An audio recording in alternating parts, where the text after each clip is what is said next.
What an exciting day politically in terms of what is happening inside political parties and happening at the house of the Delhi Chief Minister. Of course, Times Now will be keeping a very, very close track on what is happening even as the questioning of Arvind Kejriwal has begun. But on the other side, a series of tickets discussed and announced as well. Today, the BJP released its first list for Tamil Nadu, a state where none less than the Prime Minister has said that a surprise would be in store in terms of the seats that would be declared in the results. Meanwhile, in the Congress camp, their CEC met to discuss Uttar Pradesh, Madhya Pradesh, Tamil Nadu and Jammu and Kashmir. The big scoop, though, is that while 7 to 8 seats have been finalized by the Congress in Uttar Pradesh, remember they have a quota of 17 in the state, but so far none of the seats have been announced. Now we are told at least 8 seats have been finalized, but even now the seats of Amethi and Rai Bareli have been kept in abeyance. Also in Madhya Pradesh and UP, the Congress is now ready to field its big names this Lok Sabha election. Who are they? Will this gamble work? We will take you through all of that. We will also constantly keep getting you updates with what is happening in Delhi as far as Arvind Kejriwal is concerned. But first, let's start with the big Tamil Nadu announcement that happened today. The first list has Dr. Tamilisai Soundararajan fielded from Chennai South. Vinod P. Selvam from Chennai Central. A.C. Shanmugam has been fielded from Vellore. He's from the New Justice Party but is being fielded on a BJP symbol. C. Narasimhan has been made the BJP candidate from Krishnagiri. He was formerly with the Congress. From the Nilgiris, Dr. L. Murugan has been given a ticket, and the name that's getting maximum eyeballs in this first list of Tamil Nadu of the BJP, of course, is that of K. Annamalai, the state president of the BJP. In addition to K. Annamalai, who's been fielded from Coimbatore, there is T.R. Parivendar, who has been fielded from Perambalur, the founder of SRM Group and currently the Vice Chancellor, or the Chancellor rather, of SRM University. From Tirunelveli, Nayanar Nagendran has been fielded, and finally in that list is Pon Radhakrishnan, who has been given a chance yet again from Kanyakumari, which he has won earlier in 2014. Let me introduce you to the guest joining us now. This, of course, is part one, which is Tamil Nadu. We'll be talking about Uttar Pradesh and the Congress names from there next, and Madhya Pradesh as well. But let me introduce you the guests. Pratyush Kant, spokesperson of the BJP, JVC Sriram, political strategist and commentator, joining us along with senior journalist Sameer Chaugankar. Here with me in the studio, senior journalist Neerja Chaudhary is also here with us. But let's listen in to how the Prime Minister had said, as far as Tamil Nadu is concerned, his predictions for 2024. Kanyakumari से देश के इस दक्षिणी छोर से जो लहर उठी है, ये लहर बहुत दूर तक जाने वाली है. You have two major alliances, one led by the BJP, other by the ADMK at this point of time. So I would very confidently say the performance of BJP in Tamil Nadu would be historic, which means it might not have happened before this at any point of time. So if you ask me to define what will be that history, there's a completely pretty dynamics here. And Tamil Nadu, generally you can always expect a sweep here, there. There's nothing called the middle. I would say it was historic. The vote share, we will comfortably cross 25%. Comfortably. 25? Yes. 5 times? Yes, madam. 500% growth? Yes, madam. Okay, so is this going to work? What do you make of this very first list that has come out for Tamil Nadu? Let's take this across to our guests and discuss this one by one. What is the battle at hand? We are going to start with Chennai South.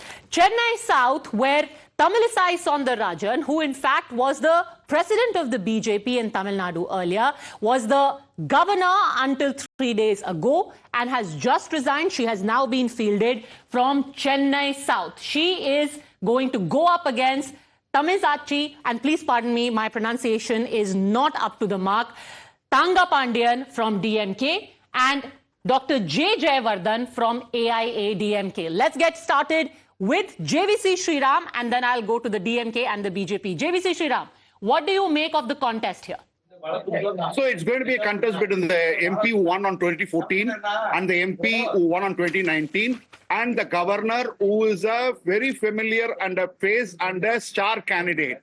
And what BJP is sending a message to the people of Tamil Nadu is Dr. Tamilisai Soundararajan is a pan-Tamil Nadu leader. She's not confined to any region or she's not confined to any social group or community. And that is a strong message going in because it's a prestigious seat which was won by Dr. Vaijayanthimala Bali in the past.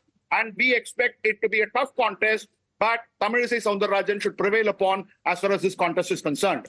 What do you have to say? Salem Dharnidharan, for very long DMK had been saying, can the BJP feel their big names? If they dare, they should contest from Chennai. Now they have got a governor, a former governor, no less.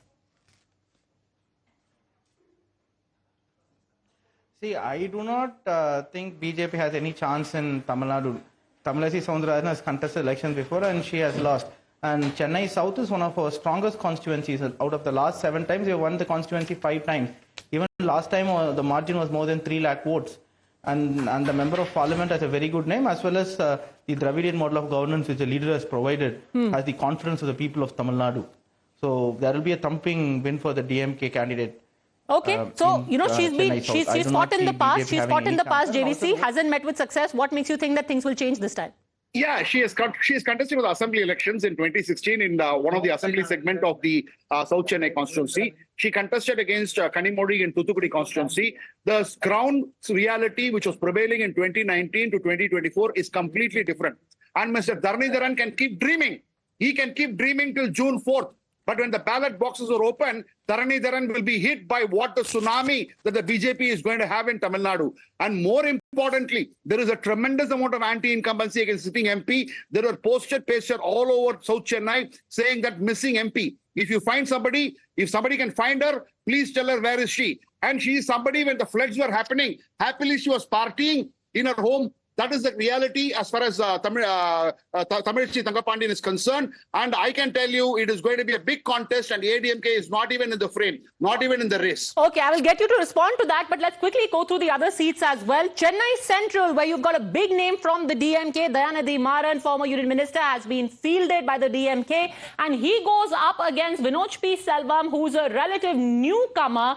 He has been fielded by the BJP and the DMDK has got this seat in its quota, but they haven't announced their candidate just as yet. Neeja ji, your thoughts about this relative newcomer up against Dayanidhi Maran?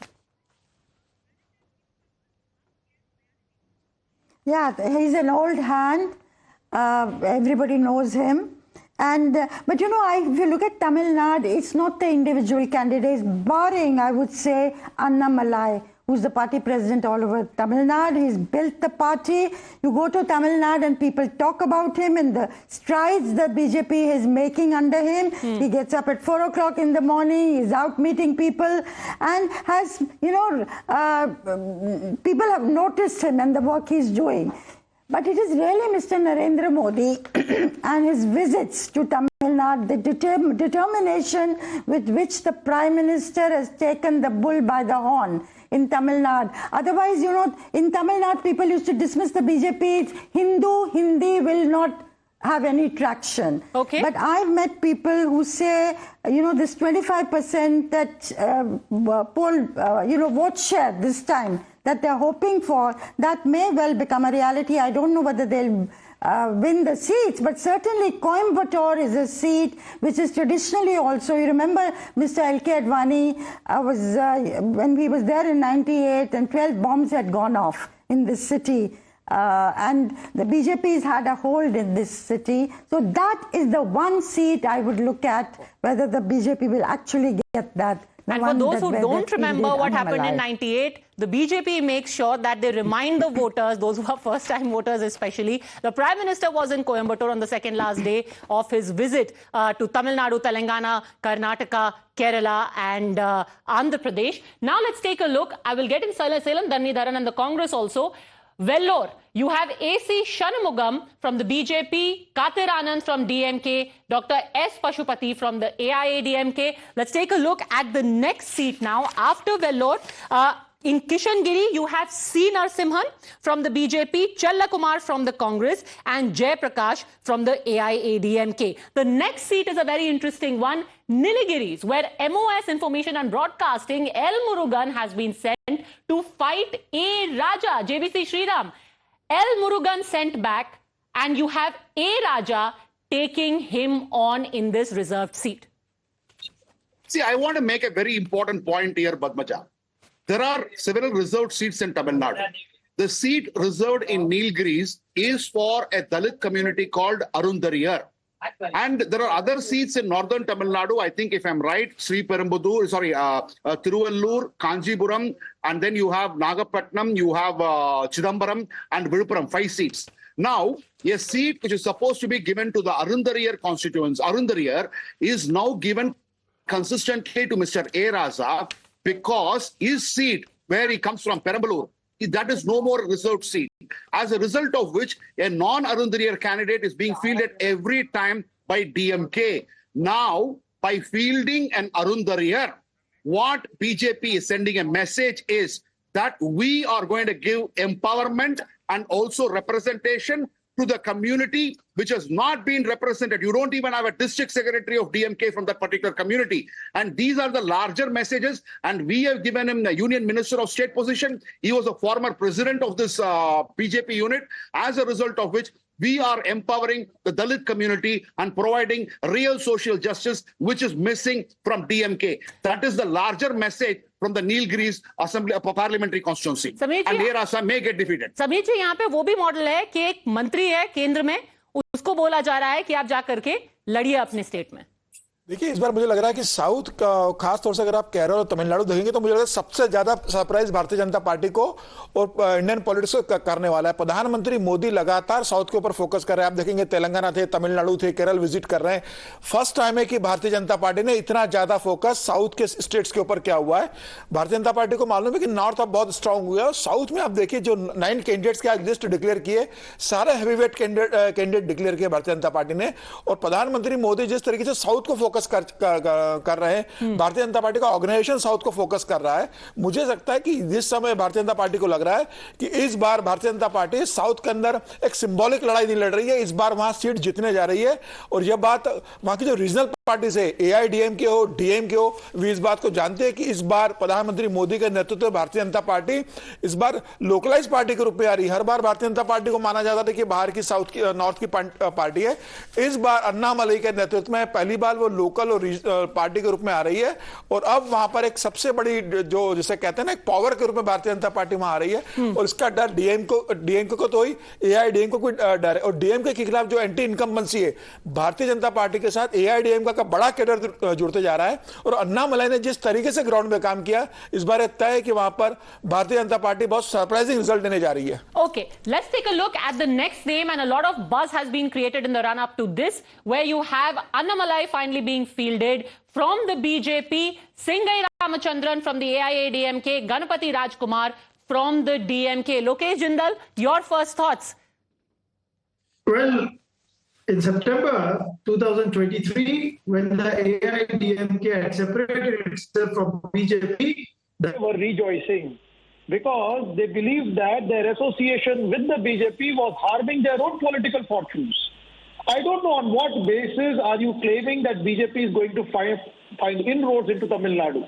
The people of Tamil Nadu are going to write off BJP completely. It's not going to consider their political campaigning as some form of a reach to the Dravidian thought, Dravidian ideology. Not at all.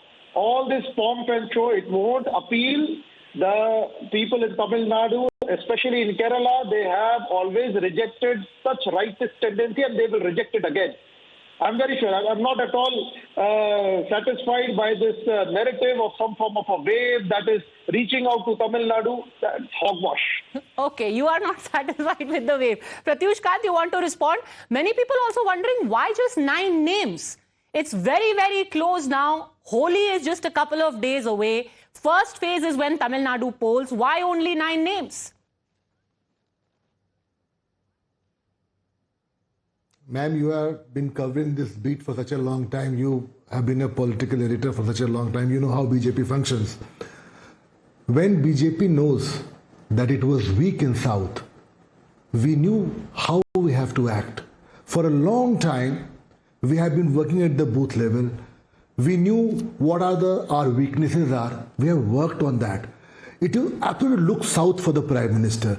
We are so confident about our development work which we have done. And we knew that in Tamil Nadu, this dynastic politics, this family-oriented politics is not going to last. So how do we come across? We slowly built a very strong base at the booth levels. Then ministers, Honorable Prime Minister himself, and the beneficiaries. You remember what happened? You know, the old times in UP, they used to calculate itna Yadav, itna Musalman, itna Koiri, itna Kurmi, and this is how it's going to work. Now look, nobody talks about that anymore. The caste game is over. Same way not. people Still in the South everyone India talks about it. The reason why Nitish Kumar came to your alliance is because you want Kurmi votes. Sir, you are saying the people have stopped talking about caste? Everyone is talking about caste. We were fighting. We were fighting. Okay, let me take you back to South then. Okay. In South, we were absolutely sure that this dynastic politics, this corruption has to end. And what were they doing? They were attacking us as Hindi party, as Nirja ma'am was just now saying. They did not understand the fact that they're losing ground every single day. In Karnataka, Congress MP stands and says that we should have a partition of the country again. We should again break this country into another part. Let's have a north-south. Okay. They were all talking about breaking the country, and Indians, either they live in north and south, were rejoicing in the fact that we are the fifth biggest economy. We are going to become so the you're third saying biggest economy. nationalism, unity and patriotism, along with Hinduism not being anathema is the theme that you're going with, in addition to all your Vikas pitch. Perambalur. Who is the candidate from Perambalur today? T.R. Parivendar goes up against Arun Nehru of the DMK, not to be confused with the earlier Arun Nehru of the Congress, and N.D. Chandramohan of the AIADMK. What do you make of the fight here, JVC? It's going to be a very tough fight. Why I'm saying it is a tough fight is because Arun Nehru is son of K.N. Nehru, a very powerful DMK minister who controls Trichy, district, who has been controlling Trichy district for the last 4 decades, I can tell you. So Parivendar was an ex-MP, he's a sitting MP, but he contested in Rising Sun symbol. And this seat, I can tell you, is going to be a close fight. But the reason why I'm telling you is because Muttrayar community, which forms a large part of that constituency, have announced their support to BJP. Mukulator are also there. They are also going to be supporting BJP. On top of it, Parivendar himself brings his own community votes. As a result of which, Modi ji's popularity, Annamalai's traction, plus the social engineering should help Parivendar to put up a strong fight. But still, I would say it is advantage Arun Nehru at Perambalur constituency. But Selam Dharnidharan, the more important thing is that somebody who earlier fought on your symbol is now going to fight with the BJP. Does that say something? What people say that, everyone salutes the rising sun, which in this case seems to be the lotus, not your symbol. No. See, I think that is a Parivendar's prerogative. He can join whichever party he wants to align with. But I will tell you this, out of the last 5 times, DMK has won 4 times in this constituency. And I'll tell you the vote share. Last time, Parivendar, contesting in Rising Sun, got about more than 4 lakh votes. He won with more than 4 lakh vote share. He got about 55% votes. In 2009, Arun Nehru's close relative, Napoleon, contested and got 50% vote share. In 2004, A. Raja and DMK got won with about 55% vote share, won with about more than 2 lakh margin. So DMK in the last 5 times has won 4 times and with huge vote differences. So I don't think BJP has a chance in this constituency, and also BJP's vote share is now going to get divided between ADMK and BJP. And DMK's vote share is intact. The other thing also is, in Coimbatore, usually you give that seat to the left to contest, right? This time you have decided to field somebody on the DMK symbol.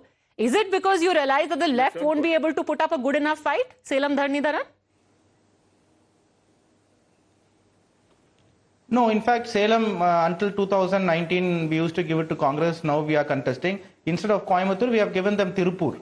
So I think it's all always a compromise. So we don't know what happened there. I think I was not sitting in the seat negotiation. Salem actually Maybe the reminds CPI wanted me, to contest considering you come from there, Salem is the place where the Prime Minister said that a wave is going to rise.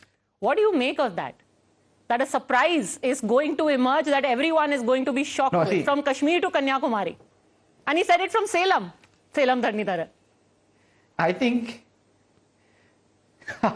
See, I think the shock will be that the India Alliance winning with garnering more than 350 MPs and forming the government. I think that will be the shock. And the vote share at which DMK and its allies will win in Tamil Nadu will be the another shock. Last time itself, we won most of the constituencies with more than. Sorry, you were saying that India Alliance will get 350. 5 lakh vote difference. You are predicting a 350 par for INDI. You are asking. Yeah. So you asked me the shock. I'm saying this will be the shock. Probably this is the shock which the Prime Minister had. So no offense, but even you can't keep a straight face while making that prediction. I think this deserves a quick round of reactions from round the table. Neeja Chaudhary, 300 par for INDI. Predict Salem Dharnidharan. Well, we hope they get even half because we need a good, strong opposition in the country. But it doesn't look like it. The 300 par is bar. Sameer ji. NDA 300 पार 350 पार NDA रहेगा. BJP 20-25 seats लेकर जाएगी इस बार. वो थोड़ा confuse हो गए एनडीए और इंडिया गठबंधन के अंदर. Okay, let's take a look at Tirunelveli. This was only meant in a lighter way. No offense, Salem Dharnidharan. Tirunelveli, you have Nayanar Nagendran, the Congress, and that is the interesting thing, that the DMK has released its tickets. The Congress is still sitting. Why, Lokesh Jindal? The Congress undecided who their candidate is going to be because this goes in their quota. And you have Shimla Muthuselvan from the AIADMK fielded from here. Lokesh Jindal. Padmaja, Congress generally announces the candidates late. That's a general trend within the Congress. It's not just with Tamil Nadu. You will see that's mostly there with most of the states. That's not a very good trend. Your candidates literally say, when do we start campaigning? You're saying it as if it's a good thing. It's a trend within the Congress that we announce our candidates late. Why is that a trend? The party men, the Congress workers, they are working day and night, and the candidate will be announced by the CEC when the time will come, when the appropriate time will become. We just hope that the appropriate time doesn't come like the seat sharing time came. And then it didn't. And then INDI didn't exist anymore. Quickly, JVC wants to make a point, and I want to go to the last seat and then move to Uttar Pradesh. So very important. This seat is going to be, and I want to give you some information. The AIADMK candidate who's contested against Jayalalitha in the 2016 assembly election as a DMK candidate. Congress is in a quandary now. I'm going to tell in Tamil and then I'll translate into English. Kalaignar Karunanidhi in 1971 said, Nellai Engal Yellai, Kumari Engal Tollai, which means Tirunelveli is our border and Kanyakumari is always in my trouble. Now I can tell you on this national channel by 8 p.m. that Nellai is also going to become a big Tollai because BJP is registered an emphatic victory with more than 45% at Tirunelveli. And so Nellayum Tollai, Kumariyum Tollai in the Murai. I've just translated for you also. Nellai is also a trouble. Kumari is also a trouble for DMK. You want to respond, Salem Dharnidharan? See, I think people can keep daydreaming. Annamalai is saying 25%. Last time in the internal assembly election when they stood without AIADMK, they didn't even get 2.5%. So he's saying 25%. Probably he missed a dot. So I think people can keep dreaming and say everything is a problem for DMK. But what I'm saying is we are going to win all the 40 seats, that is 39 in Tamil Nadu, 1 in Pondicherry. As a leader says, Narpadum Namade, Nadum Namade, that is all the 40 seats are ours, the country is also ours. So I maintain my stance. Even last time, we won Kanyakumari with a thumping majority, both in 2019 and 21 by-election. Maybe except for 2014, DMK and its allies have been winning Kanyakumari. So I don't think there's any confusion there. Okay. Final seat is Kanyakumari, and we have already discussed it. Pon Radhakrishnan, who was a minister at the centre after he won in 2014. In the first Modi government, 2019, however, they lost to the DMK, as Seelan Dharnidharan just said. And Vijay Vasant is probably going to be fielded because, as Lokesh Jindal said, people are working, leaders are thinking, everyone is deliberating. Eventually, we will get to know who is actually fighting from this seat. So far, our sources have told us it could be Vijay Vasant, and you have Brazilian Nazareth from AIADMK. What about this seat, Kanyakumari? Final word, JVC, then we move to UP. I think every time, in 2014 also, when ADMK and BJP did not come together and stood separately, BJP was able to win. And you look at it, there is a Christian votes, there is an Hindu votes. Ponnar is an old face. He will bring emotions into this election because he would say that it is going to be my last election.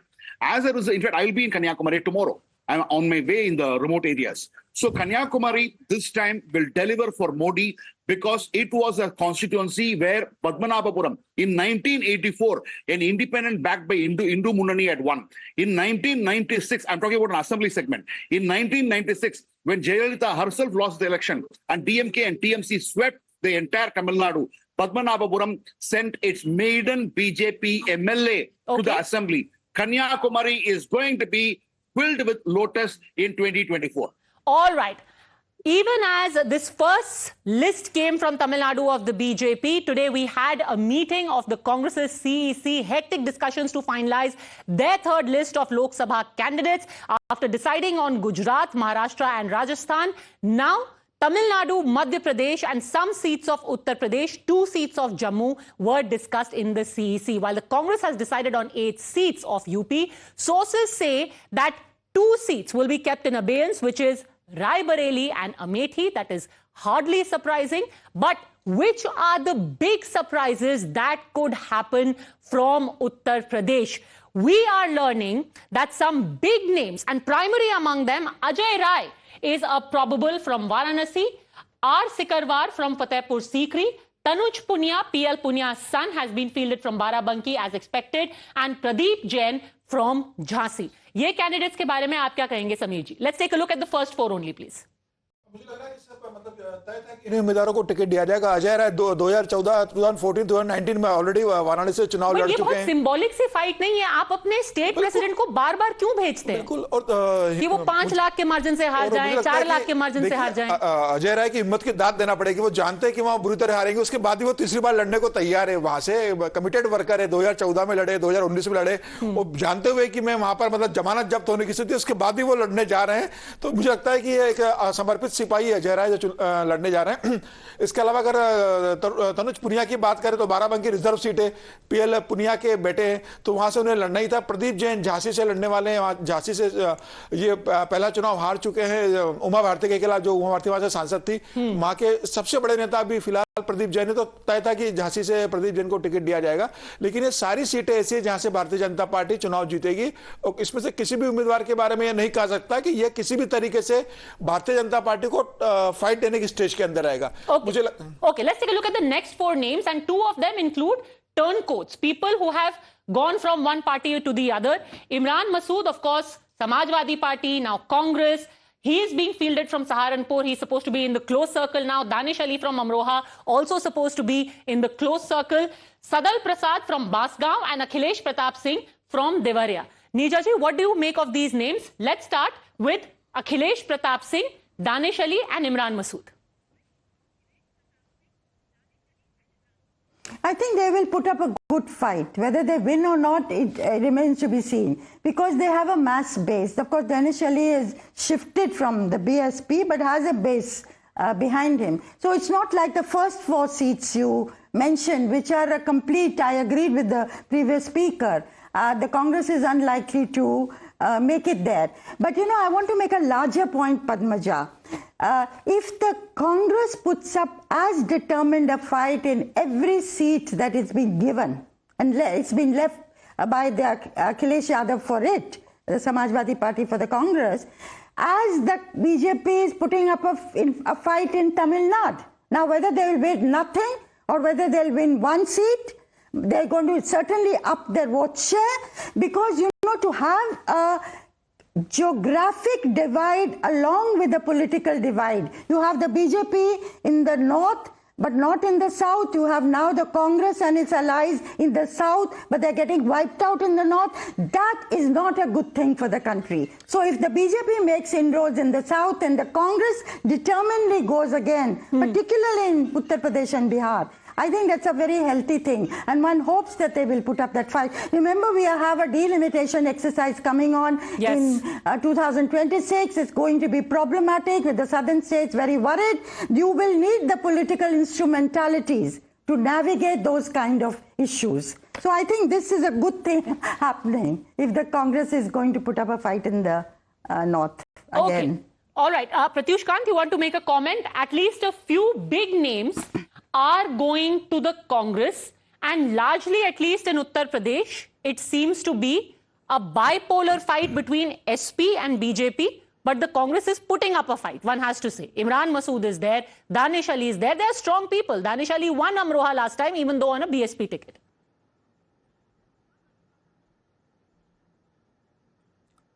The problem with Congress in UP is they have no cadre left. There is no party. And it has been a long story now, almost 2 decades now. The problem is Congress will not be able to give any fight to BJP is the fact because they are totally dependent on Samajwadi Party. Now these candidates may have vote of their community, but they are not leaders who can win a parliament seat. In this present given circumstance, when BJP has delivered so much and we have Modi and Yogi double engine Sarkar working in Uttar Pradesh.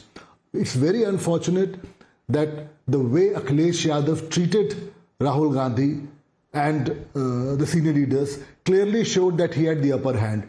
Let's go back during Ahmed Patel's time. The way of negotiation was totally different. Now it's totally different. And UP is a very political state.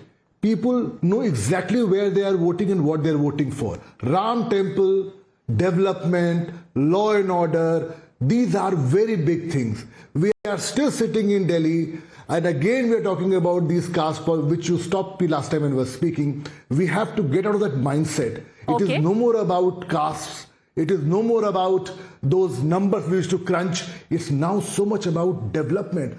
Could be women of any caste. She's so happy of the fact that my child goes to work, comes back. Sir, I'm sorry to interrupt you, but we've got big news coming in right now, which is that the arrest of Arvind Kejriwal is imminent.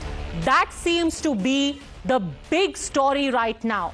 Is it going to happen any moment? The ED additional director is at the residence of the Chief Minister, Kapil Raj, the investigation officer in the case. Kapil Raj is the investigation officer in the case. Let's go straight across to Bhavtosh.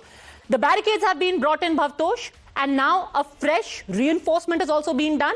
What do we expect, Bhavtosh?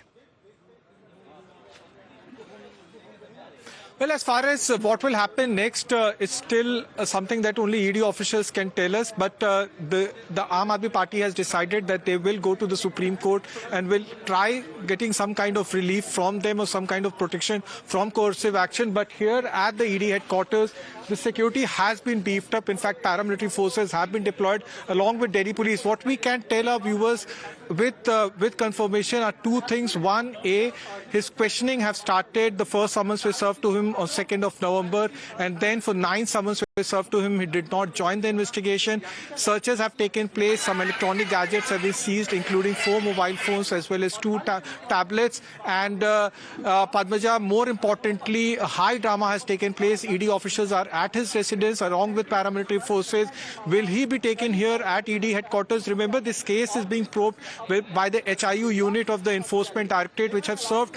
Yesterday, for the first time, the Additional Solicitor General said that 700 summons have been served in this case and 15 individuals have been arrested. Several companies and entities have been made and accused. And today, the High Court said that why didn't you arrest him when he did not join the investigation at the first place? To which Additional Solicitor General said that it doesn't mean that we will arrest him or not arrest him. We are just asking him to come and join the investigation. And then in a very dramatic development today, within an hour or so, the ED officials reached his residence. Searches are taking place. It's many ways, Padmaja, it is a rerun of what happened last Friday when ED officials went to the residence of K. Kavita. Okay. There also search warrants were served to her, and then her voluntary statement was recorded. Will it be the exact rerun of what happened with K. Kavita, or this would only end with searches and voluntary recording of the statement? It will all depend on will he get any kind of relief from the Supreme Court. So all eyes on what happened in next few hours. Will the Supreme Court intervene in this matter, or Arvind Kejriwal will be brought here and further questioning will take place? Okay.